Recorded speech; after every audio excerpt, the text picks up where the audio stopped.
partir de este momento, los invitamos a formar parte de esta mesa donde se componen y descomponen los problemas del país. RCR presenta Buen Provecho.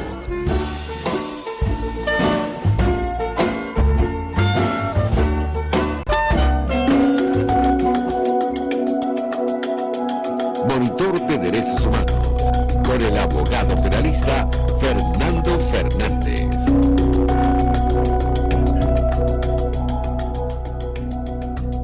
Buen mediodía y buen provecho. Les deseamos a todas las personas que nos escuchan. Les habla Fernando Fernández, director y moderador del Monitor de Derechos Humanos. Encantado de estar con ustedes. Seguidamente, los créditos. La Dirección General de la Estación, Jaime Nestares. La Gerencia de Producción, Wilix Arcaya. En la producción del programa, Génesis Rodríguez. En los controles, Gregorio González. Y en la conducción, quien les habla, Fernando Fernández. Este programa está en todas las plataformas digitales, @rcr750.com, rcr.tv y rcr750. En YouTube, rcr750. En Instagram, igual. Monitor de Derechos Humanos tiene cuenta en Twitter, @dhmonitor, @ffertes y @indígena. Tenemos las etiquetas Monitor de DH, Observa Atrocidades, y DH Pueblos Indígenas. Hoy estamos en fecha 3 de agosto, este es nuestro primer programa de agosto, y vamos a darnos el lujo de contar con un estupendo profesional de antropología, Mohamed Lilet, o Tillet, quien cursó estudios de antropología de la Universidad Central de Venezuela. Tiene una experiencia vastísima en su profesión y ha girado ella en torno a temas como las políticas de salud para pueblos indígenas, la demarcación de tierras indígenas, el acompañamiento de organizaciones indígenas y la promoción y defensa de los derechos de los pueblos y comunidades indígenas. Fue parte del equipo fundador de la Dirección de Salud Indígena del Ministerio de Salud, del Grupo de Trabajo Socioambiental de la Amazonía, Guataniva, y actualmente se desempeña como investigador y consultor independiente. Cuenta con más de 20 publicaciones como autor y editor, y también además ha tenido una destacadísima figura en redes sociales. Se encuentran cantidad de artículos y entrevistas que ha dado en internet a distintas ONGs, como por ejemplo Provea. ¿Cómo estás, Aimé? Bienvenido. Muchas gracias por atender la invitación. Hola Fernando, buenas tardes. Muchas gracias a ti por la invitación. Es un honor estar en tu programa. Saludos para toda la audiencia. Muchísimas gracias, Aimé. Fíjate, una cosa que a mí me llamó mucho la atención de tu trayectoria y tu desempeño profesional es que has tenido un amplísimo desempeño en distintas localidades del país, conociendo a múltiples comunidades y pueblos indígenas. Y quisiera, antes de entrar en el tema de los derechos humanos y, por supuesto, aterrizar en el tema de la salud de esos pueblos y esas comunidades, me gustaría un poco que nos hablaras de esa experiencia a nivel panorámico, es decir, cómo ha sido, qué estados has recorrido, con qué pueblos te has reunido y ese tipo de cosas. ¿Ah? Adelante. Bueno, mi experiencia con comunidades indígenas empezó siendo estudiante de antropología en la Universidad Central de Venezuela. Eso fue en los años 90. Y en esa época yo fui pasante con un profesor que estaba muy abocado al tema indígena, sobre todo en el sur de Venezuela, sobre todo en el estado Amazonas. Ese profesor es Miguel Ángel Pereira, un antropólogo muy destacado aquí en Venezuela, que lamentablemente se fue del país hace unos años.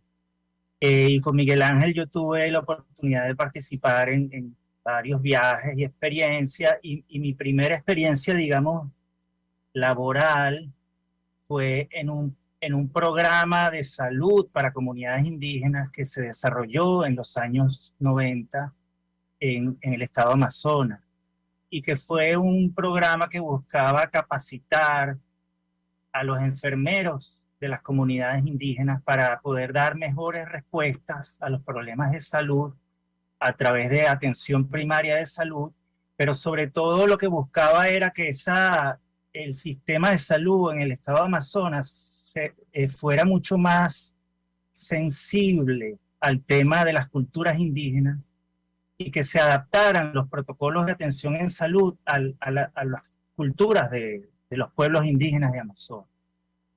Lamentablemente, bueno, eso fue una experiencia muy buena, muy positiva, pero que no tuvo la implementación que se esperaba ni la continuidad.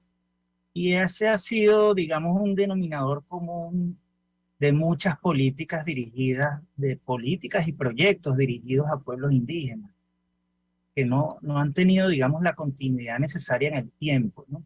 A veces hay experiencias muy positivas, muy interesantes, pero que no se logran sostener en el tiempo, no logran ser sostenibles, y eso es lamentable. Luego, bueno, a partir del año 2003, yo empecé a formar parte de un equipo en el Ministerio de Salud, donde necesitaban empezar a implementar una serie de proyectos para implementar políticas y proyectos de salud para comunidades indígenas en todo el país. Y ahí fundamos, a partir de un grupo pequeñito inicial, ahí se fundó la Dirección de Salud Indígena, que todavía existe en la actualidad. Y es una dirección que, bueno, su objetivo fundamental era asumir lo que en ese entonces se estaba implementando en el Ministerio de Salud, que era el llamado Plan Estratégico Social, que tenía un elemento que tenía que ver con los pueblos indígenas, y era un elemento que debía ser común a todas las políticas de salud. Se dice, el concepto era transversalizar las políticas de salud. Eso quería decir que entonces todos los programas de salud implementados por el ministerio y que iban a ser implementados también en comunidades indígenas, y ahí nos referimos a todo, por ejemplo, al programa de malaria, al programa de tuberculosis, VIH-Sida, etcétera, etcétera, debían contemplar las adaptaciones necesarias para poderse implementar en comunidades indígenas. Y ese es un poco el objetivo de la Dirección de Salud Indígena. Y bueno, gracias a esa experiencia yo tuve la oportunidad de viajar por todo el país visitando comunidades indígenas en casi toda Venezuela, no en todas, pero sí en muchas zonas del país, en especial en La Guajira, en el estado Zulia, en del Tamacuro, en Amazonas y en Bolívar. Donde más yo me enfoqué fue en el estado de Amazonas.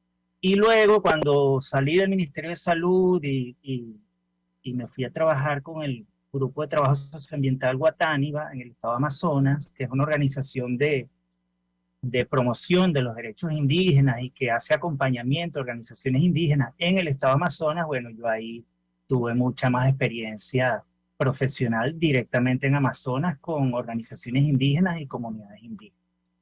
Y bueno, esa ha sido un poco mi trayectoria. Disculpa que me haya extendido. No, esa es la idea, que tú puedas hablar y contar eso, porque primero, yo creo que hay una tendencia muy pronunciada de silencio, de olvido, de desconocimiento y desinformación en general, primero de todos los pueblos, segundo de lo que pasa con los pueblos indígenas, y tercero, de aquellas iniciativas que se han comenzado, pero que luego no se mantienen. ¿Y por qué no se mantienen esas iniciativas? Me llamó mucho la atención ese plan de enfermería y de atención primaria en las propias comunidades, formando a enfermeros indígenas o personas de la localidad para atender alguna crisis probablemente, ¿no? ¿Qué pasó con eso? ¿Por qué no se continuó? ¿Era una cuestión de falta de interés? ¿Era un problema de presupuesto o de recursos humanos? ¿Qué pasó allí? Bueno, ese fue un proyecto implementado por una pareja de antropólogos franceses, con apoyo de cooperación del gobierno francés, de una agencia de cooperación francesa que para ese entonces se llamaba Orston, ya ahorita tiene otro nombre.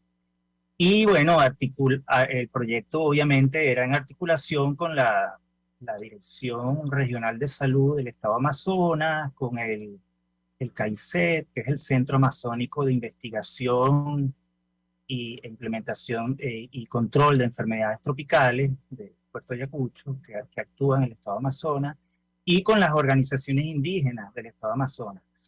El proyecto, digamos, cumplió con toda una fase de diseño, por ejemplo, de manuales para los enfermeros, pero luego faltó ya que todo ese trabajo que se hizo con los enfermeros indígenas fuese asumido por el sistema de salud del estado Amazonas, por la Dirección Regional de Salud del estado Amazonas. En la época en que se implementó el proyecto se tuvo el apoyo muy importante del director de salud de Amazonas para la época, que era, se me olvida ahorita el nombre, fue uno de los ministros de salud de Chávez, uno de los primeros ministros de salud de Chávez. No me viene ahorita el nombre. Pero luego, bueno, típico que hay cambios, eso es típico de la administración pública. Viene un cambio de ministro o un cambio de director, que luego no apoyó el proyecto, y eso que debía ser asumido, digamos, por el sistema de salud pública no se asumió como se esperaba, y bueno, hasta ahí llegó el proyecto. Entonces, bueno, en ese proyecto en particular yo creo que la falla fue que no se garantizó la sustentabilidad porque fue desarrollado, digamos, por organizaciones no gubernamentales, pero la parte gubernamental no terminó de asumir el papel que le correspondía. Y eso suele suceder. Y bueno, el problema, por ejemplo, desde la administración pública, es que muchas veces se diseñan proyectos muy buenos, muy interesantes, que incluso llegan a tener implementación y llegan a tener éxito, pero en la administración pública venezolana y sobre todo en la era chavista, por ejemplo, en el Ministerio de Salud, los ministros de salud no duran más de un año. Y es típico que cuando hay un cambio de ministro, entonces, bueno, cambian a todo el equipo y los proyectos se echan para atrás, se inician nuevas cosas, entonces obviamente así no se le dan continuidad a los programas. Y bueno, eso es terrible. Definitivamente, sí, qué lamentable, porque esa idea de unos enfermeros formados en la propia zona, me parece que tiene toda la lógica y sensatez de atender los casos primariamente, las urgencias, las crisis. Y luego, bueno, vendrán medidas mayores, ¿no? Traslados, etcétera. Pero mientras tanto hay que bajar la fiebre. Hay que atender al que se está ahogando, ¿no? En Venezuela fue pionera como en muchas otras cosas. Venezuela fue pionera en ese programa que se llamaba el Programa de Medicina Simplificada. Ese fue un programa fundado por el doctor Ignacio Baldó en el año 1962, que precisamente estaba orientado a capacitar personas de las mismas comunidades en zonas rurales de todo el país, bajo la figura de auxiliares de medicina simplificada. Y cuando hablo de zonas rurales me refiero a todo tipo de comunidades rurales, no solamente comunidades indígenas, pero también en comunidades indígenas. Y ese fue un programa que duró décadas y fue muy, muy positivo, muy exitoso. Pero que luego, bueno, fue perdiendo fuerza y fue siendo abandonado. Todavía en la actualidad existen auxiliares de medicina simplificada de esa época, ¿no? Los últimos que quedan. Del año 62, ¿me dice? No del año 62, pero ese programa continuó hasta los años 2000. Luego le cambiaron el nombre. Ahorita lo llaman agentes comunitarios de atención primaria en salud. Pero el problema con ese programa es que, bueno, cuando se implementó Barrio Adentro, prácticamente el programa Barrio Adentro sustituyó todo ese tipo de experiencias que se venían implementando y bueno, ya no se le dio el apoyo que se le venía dando en el pasado. Y claro, si bien ellos todavía están allí, pero no tienen, digamos, los insumos para poder trabajar. Entonces, claro, porque Barrio Adentro es más que nada un programa político, no es un programa de salud. Sí, sí. un programa, bueno, sí, con un tinte político muy fuerte y que prácticamente eh, dividió el sistema de salud, o sea, generó un sistema de salud pública paralelo. En vez de fortalecer el que ya existía, se creó un nuevo sistema de salud paralelo, eh, que más bien lo que hizo fue debilitar el sistema de salud que ya existía, entre otras cosas, ¿no? Para no entrar en más detalles. Sí, pero bueno, todos vivimos en Venezuela y sabemos cómo ha sido la experiencia en ese y otros temas, ¿no? Está el tema de la seguridad, está el tema de la educación, ¿no? En fin, Sí. cantidad de temas que han sido puestos en segundo orden porque la prioridad es básicamente el control político. Pero bueno, Eh, sigamos con la experiencia entonces tan vasta en estas cosas y vamos a concentrarnos en la experiencia de Bolívar y Amazonas, que es un poco la preocupación primordial con el tema sobre todo de la minería ilegal, ¿no? Aparte del arco minero. ¿Cómo está la salud en Bolívar? ¿Cómo está la salud de las comunidades indígenas y la salud de los pueblos indígenas en Amazonas y del Tamacuro? ¿Cuál es tu visión? bueno, el tema específicamente de la salud está en muy malas condiciones, ¿no? Digamos que como en general ha ocurrido en todo el país.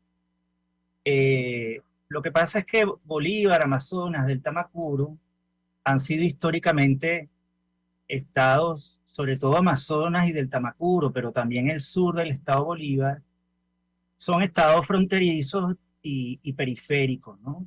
En donde la presencia del Estado venezolano siempre ha sido muy débil y donde la inversión pública está dirigida fundamentalmente, por ejemplo, en Puerto Ayacucho, la inversión en salud está dirigida fundamentalmente al único hospital que hay en el estado y que está en Puerto Ayacucho.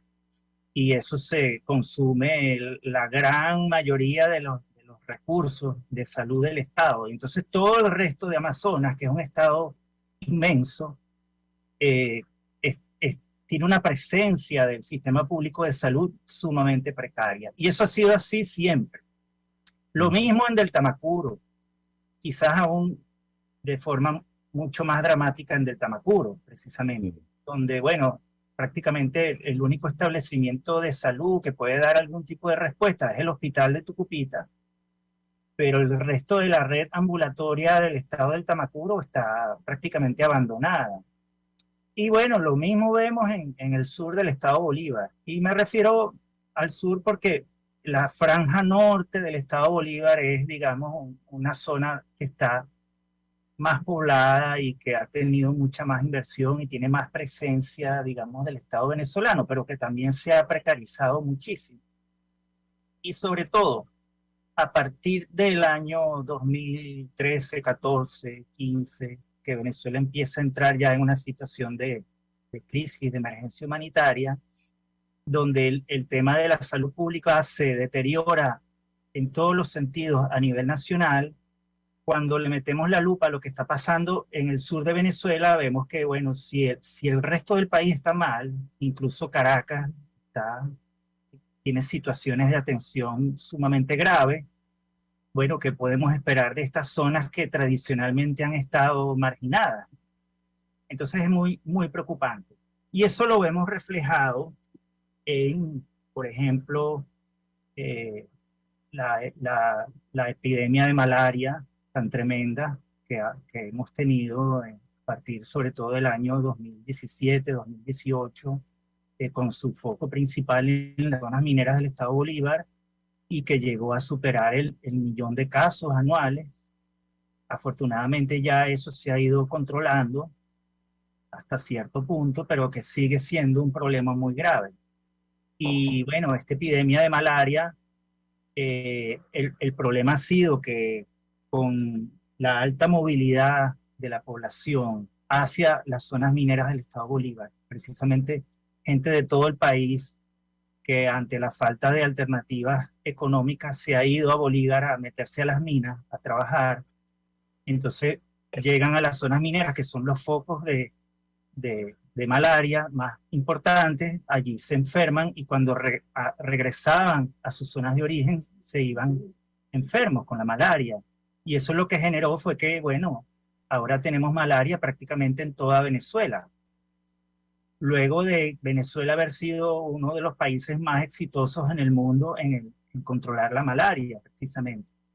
Y bueno, en el 2018, 2019, Venezuela llegó a ser el país de todo el continente americano con más malaria, con más del 50% de todos los casos de malaria del continente y alrededor del 70% de las muertes de todo el continente americano.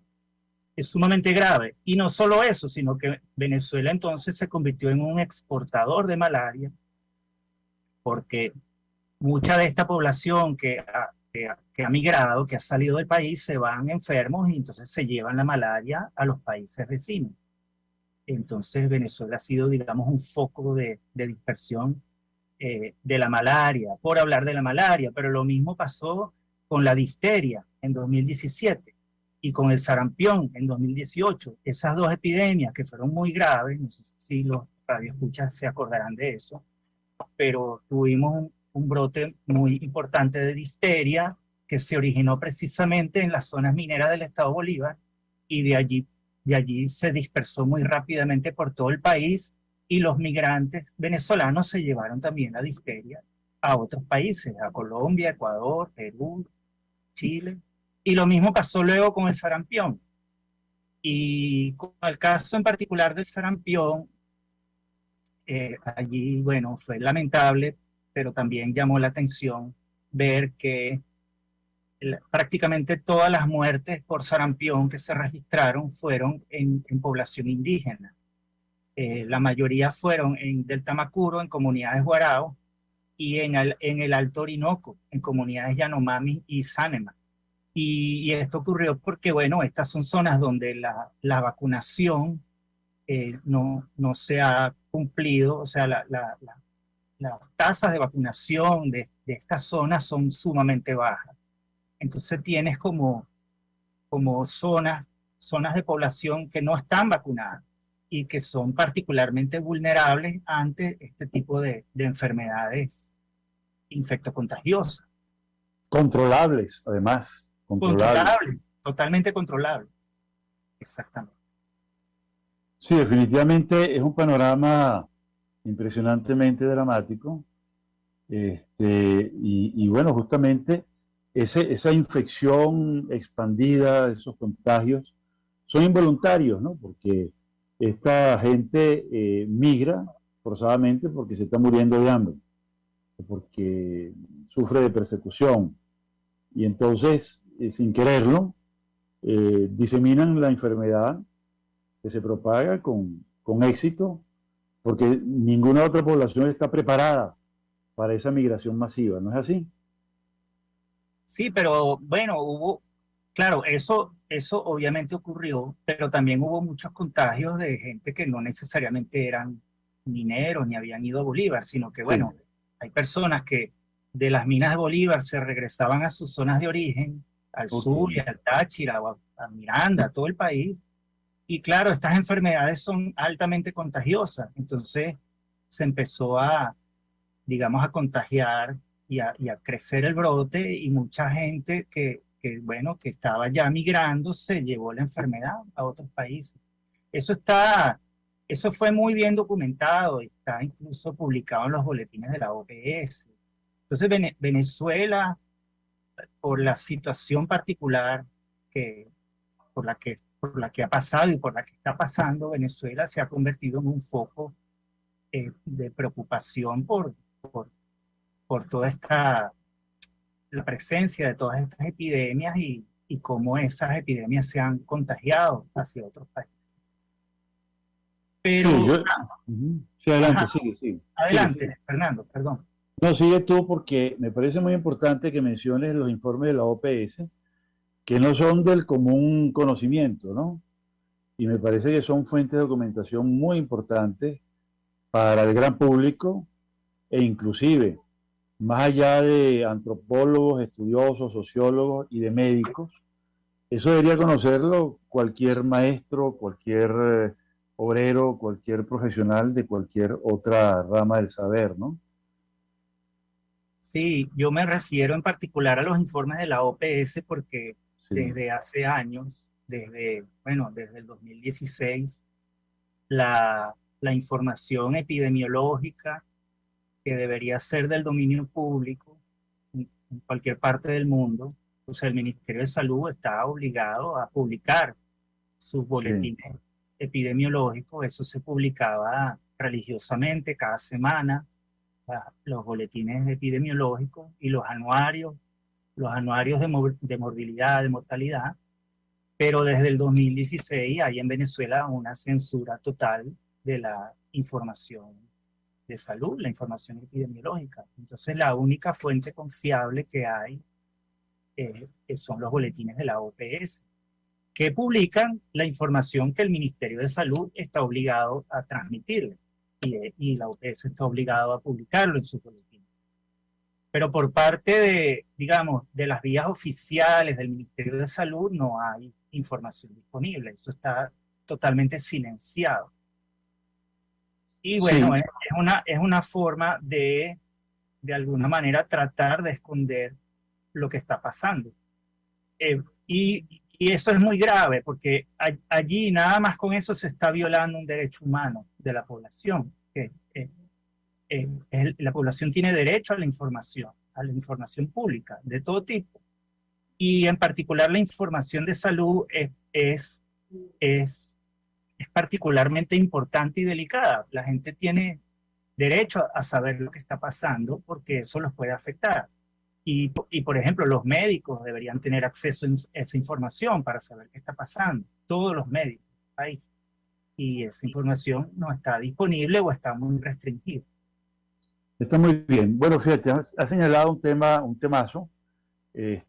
Vamos a continuar hablando de esto en el segundo segmento. Ahorita vamos a unos anuncios institucionales y regresamos con Aimé Tillet.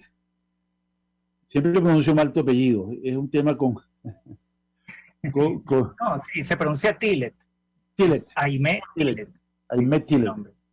Es el tema de los idiomas, ¿no?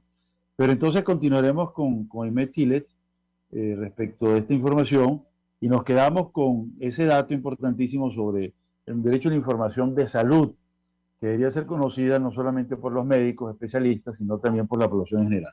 Ya venimos en unos minutos. Muchas gracias.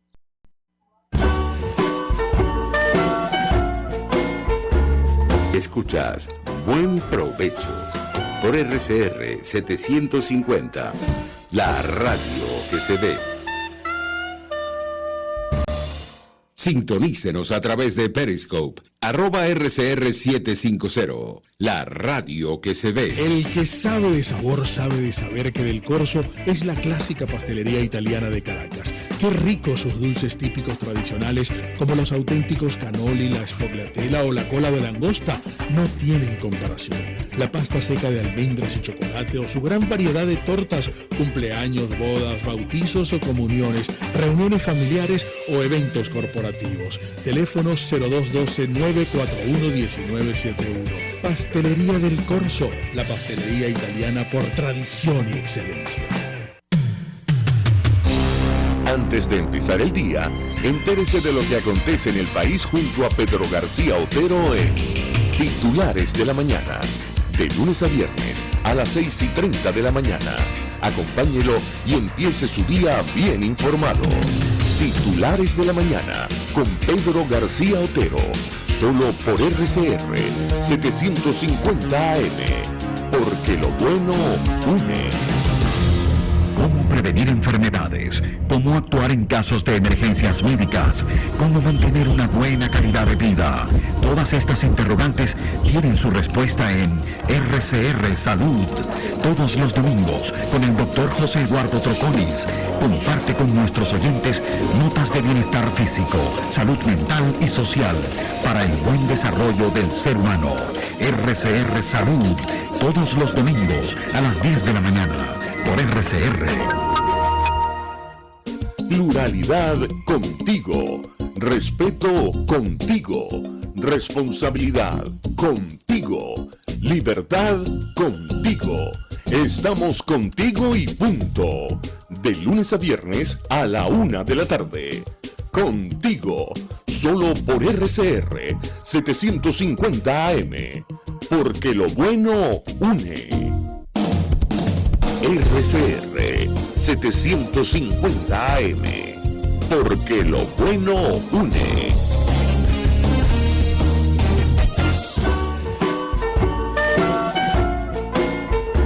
Análisis, opinión, entretenimiento y mucho más. Escuchas Buen Provecho por RCR 750, la radio que se ve.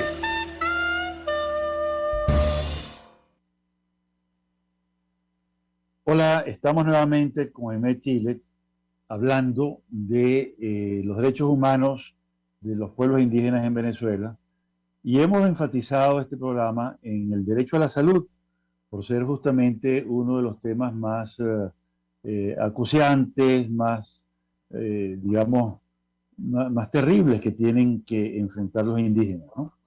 En una entrevista que hiciste recientemente con Provea, estabas hablando de que la primera tendencia de un indígena es la de utilizar su medicina tradicional para curar crisis que van desde la malaria, la tuberculosis, el sarampión y cualquier otra cosa que les ocurra, ¿no? Desde accidentes, heridas, etc.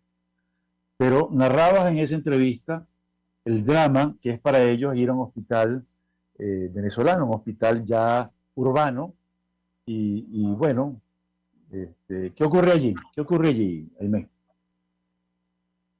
Bueno, ocurren varias cosas.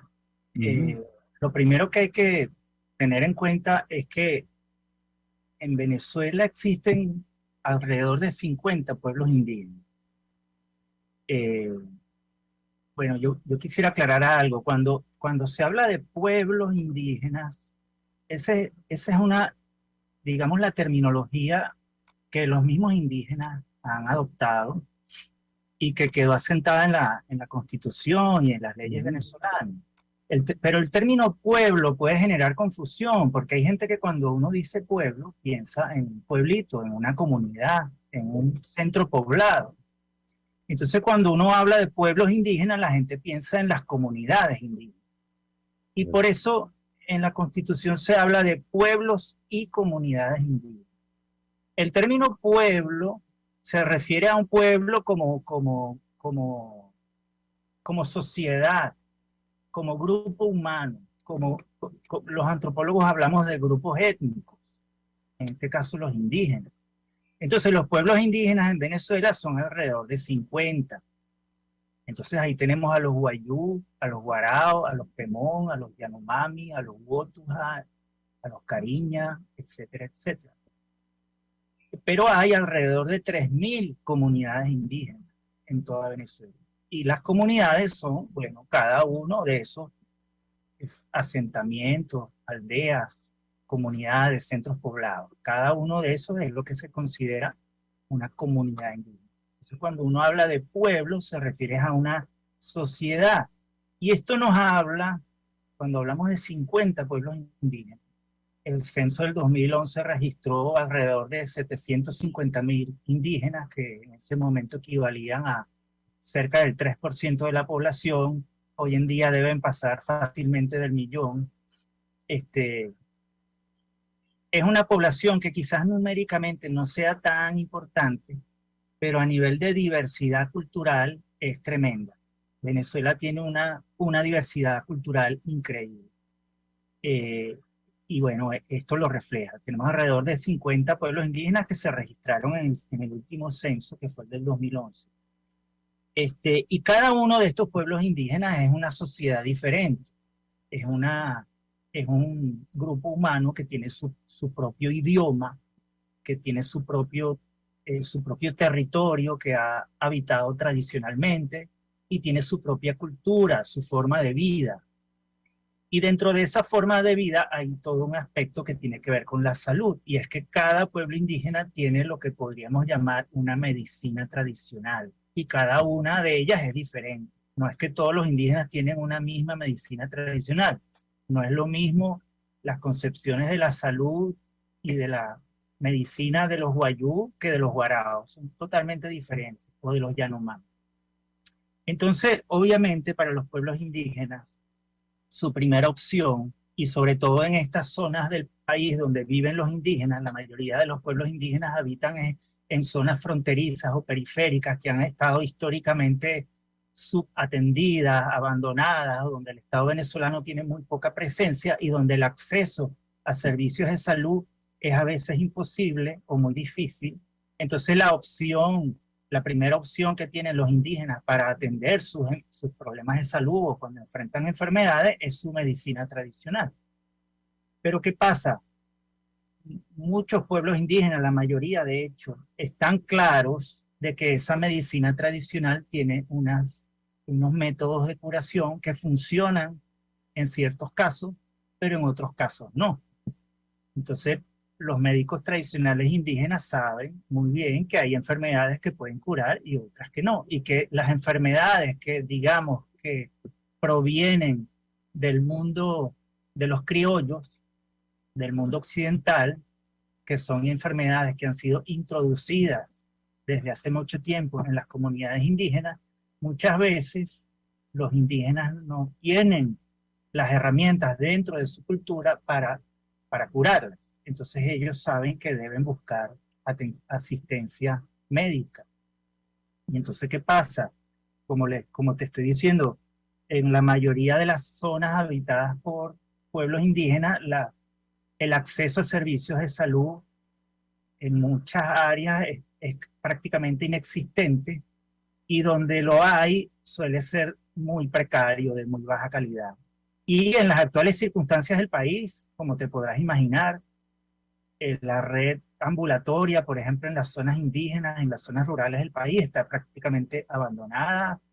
Hay un déficit a nivel nacional de personal médico y de personal de salud en general.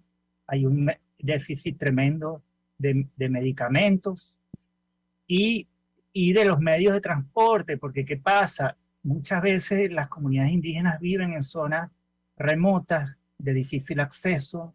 Imagínense, por ejemplo, las comunidades guarao que están en los caños del Bajo Delta y que para llegar a un puesto de salud tienen que navegar distancias muy largas, pero no tienen combustible, porque en estas zonas ahorita no hay combustible. La mayoría de las comunidades no tienen motores fuera de borda desde hace años, porque eso se ha vuelto inaccesible.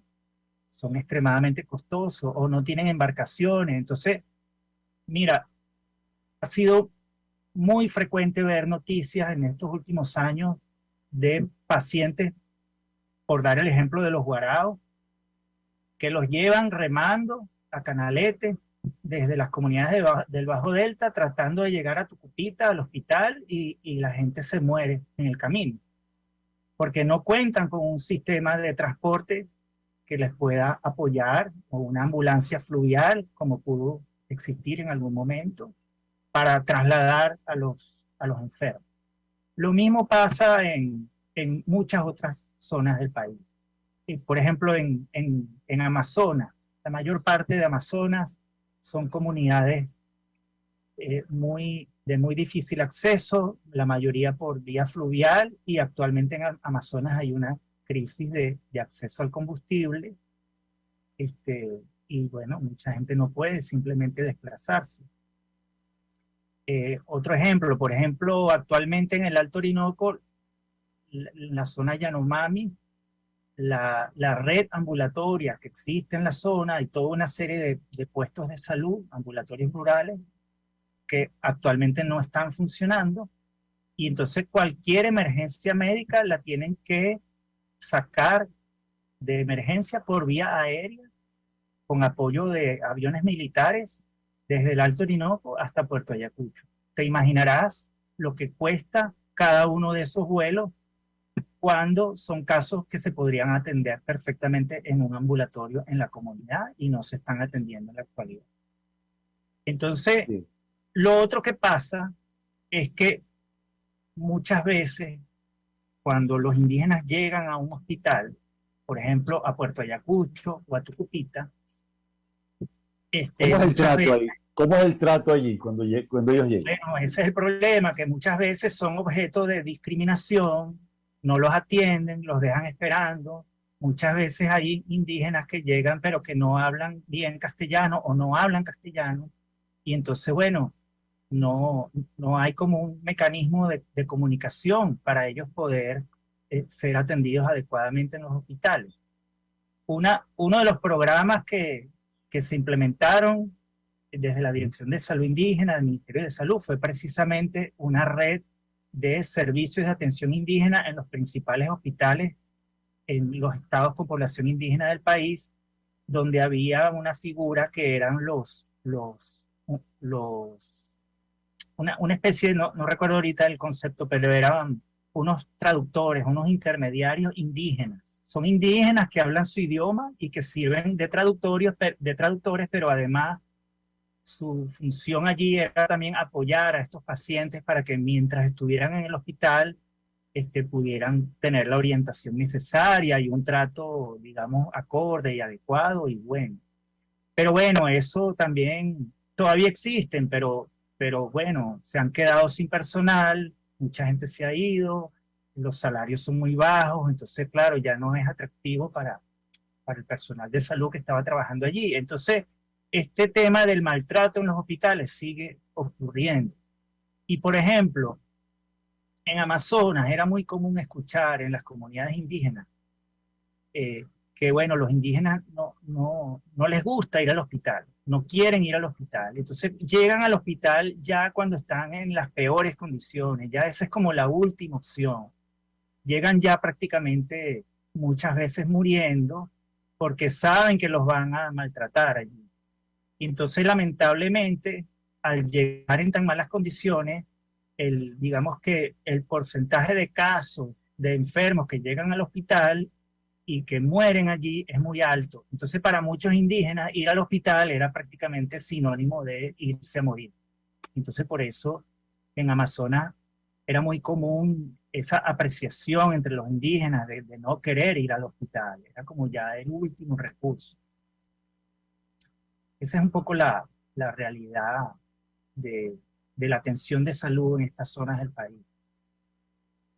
Bueno, un panorama realmente triste, porque imagino que con la pandemia, más la ruina del fisco, hace que entonces las posibilidades de transporte se reduzcan a su mínima expresión o a cero expresión, ¿no?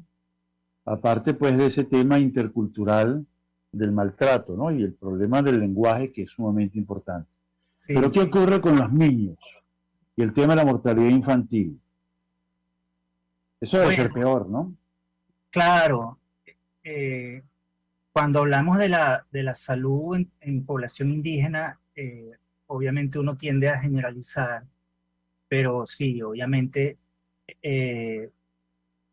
no tengo ahorita las cifras, las últimas cifras o las más frescas, pero por ejemplo, en el tema de mortalidad materna, los estados con los índices más altos de mortalidad materna eran precisamente del Tamacuro y Amazonas. Y la mayor cantidad de muertes maternas que ocurren en estos estados es en mujeres indígenas, precisamente, por muertes maternas, o sea, muertes asociadas al parto, ¿no? Y el tema de la mortalidad infantil también es sumamente grave.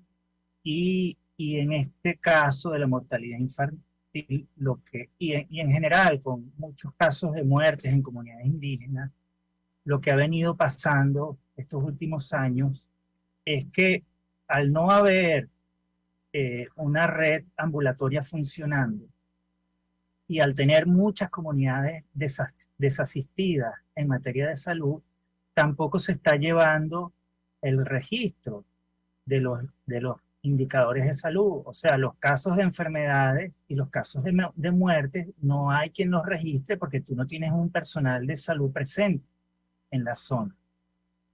Entonces, ¿qué pasa? Que hay muchas muertes infantiles que no se registran. Te voy a poner el ejemplo, por ejemplo, cuando la epidemia de sarampión en el 2018-2019, hubo muchos casos de niños que murieron por sarampión y eran niños que no estaban vacunados, pero lo peor del caso es que muchos de esos niños ni siquiera tenían partida de nacimiento.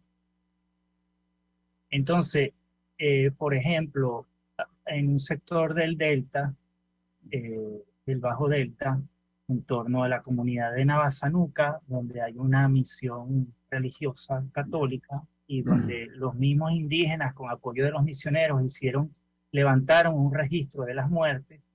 Allí ellos registraron una cantidad de niños que murieron, niños y adultos, pero la mayoría fueron niños, pero esas cifras no entraron en los registros oficiales. Ellos registraron más de 30 muertes, pero esas muertes no entraron en las estadísticas porque no habían actas de defunción, y entonces prácticamente esas muertes es como si no hubiesen existido. Pero por otro lado, en los casos de los niños, al no tener partida de nacimiento y mucho menos cédula de identidad, que ocurre muchísimo en las comunidades indígenas, que o sea, ahí hay una violación del derecho a la identidad. Muchísimos indígenas no tienen cédula y los niños no tienen partidas de nacimiento, precisamente por digamos, lo remota de las comunidades, el difícil acceso a estas comunidades. Entonces es como si para el Estado esos niños nunca hubiesen existido, no nacieron, porque no hay una partida de nacimiento. Los únicos niños que tenían documentación, en ese caso, en ese ejemplo que te estoy dando de Navasanuca, fueron de unas familias que habían ido a Brasil y en un albergue de Brasil, por ahí en la frontera, en Boavista, habían estado en albergues y allí les habían dado un documento de identidad. No me acuerdo si fue un documento de identidad brasilero o si fue algún tipo de documento de ACNUR o de alguna de estas instituciones de ayuda humanitaria. Y esas familias, cuando regresaron a su comunidad en el Delta, bueno, tenían esta documentación. Entonces esos casos de niños que murieron sí tenían documentación, pero no era venezolana, era porque la habían obtenido en los refugios a donde habían llegado a Brasil. Y entre paréntesis, el tema de los desplazamientos de indígenas hacia otros países, hacia Brasil principalmente, pero también hacia Guyana, hacia Trinidad y obviamente a Colombia, de todos los indígenas que viven en la frontera con Colombia, es altísimo, no hay cifra, pero es muy alto. Y la población que más ha migrado, por ejemplo, a Brasil, a Guyana y a Trinidad, son precisamente los guaraos, que han migrado por, bueno, la extremadamente grave situación en la que están viviendo de hambre, de enfermedades y de desatención total, de enfrentarse también a la violencia en su territorio, todo tipo de problemas. Entonces, bueno, han optado por irse a Brasil de forma masiva. Unas cifras que yo veía de ACNUR del año 2020, o sea, ya son cifras desactualizadas, hablaba de alrededor de 6.000 guaraos. Eso es correcto, si yo lo leí también. Sí, y los guaraos no solo están en la zona fronteriza, sino que se han dispersado por todo Brasil, hasta el sur de Brasil.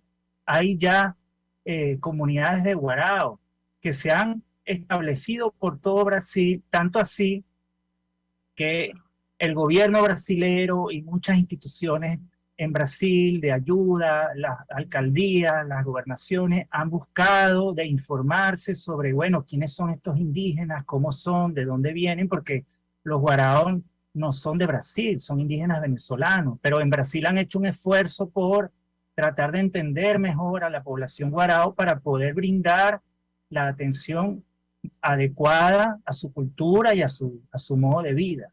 Ha habido todo un esfuerzo de parte de las autoridades brasileras por hacer esto, que es algo muy interesante.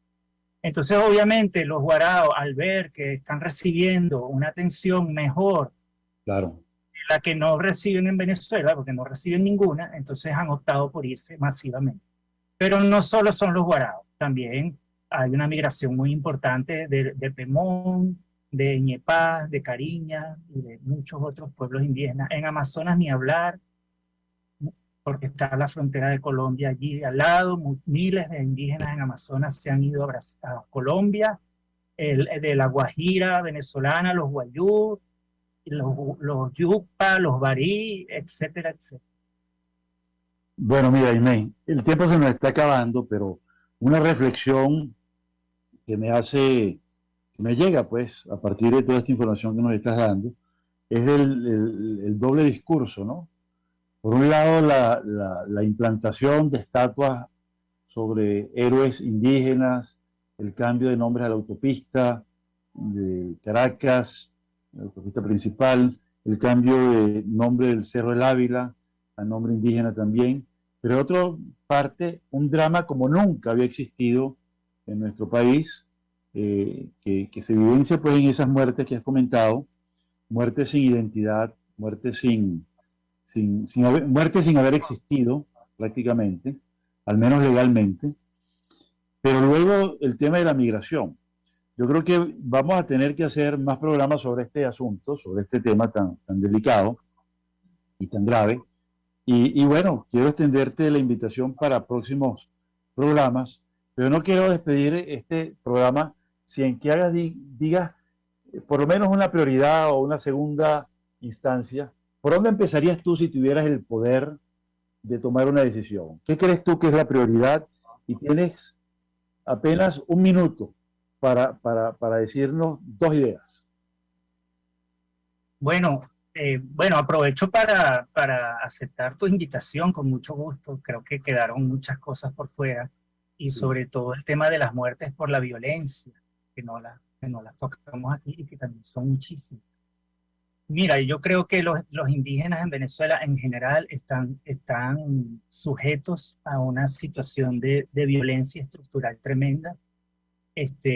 Y bueno, si yo tuviera la posibilidad de influir de alguna forma en tomar algún tipo de medida, sería en atender esta situación, sobre todo de la violencia y de la falta de atención de salud. Esas serían las dos prioridades, las prioridades absolutas, ¿no? Después hay toda una serie de otros temas que podemos hablar en otro programa, pero serían esas dos, la atención en salud y la violencia.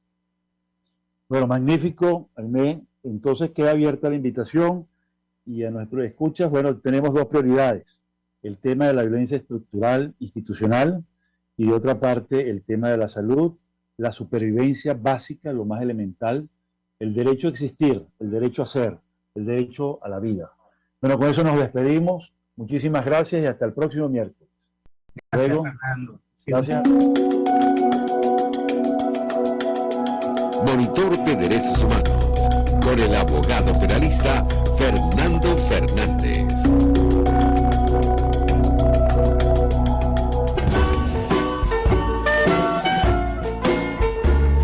RCR presentó Buen Provecho. Síganos en Twitter como @RCR750. La radio que se ve.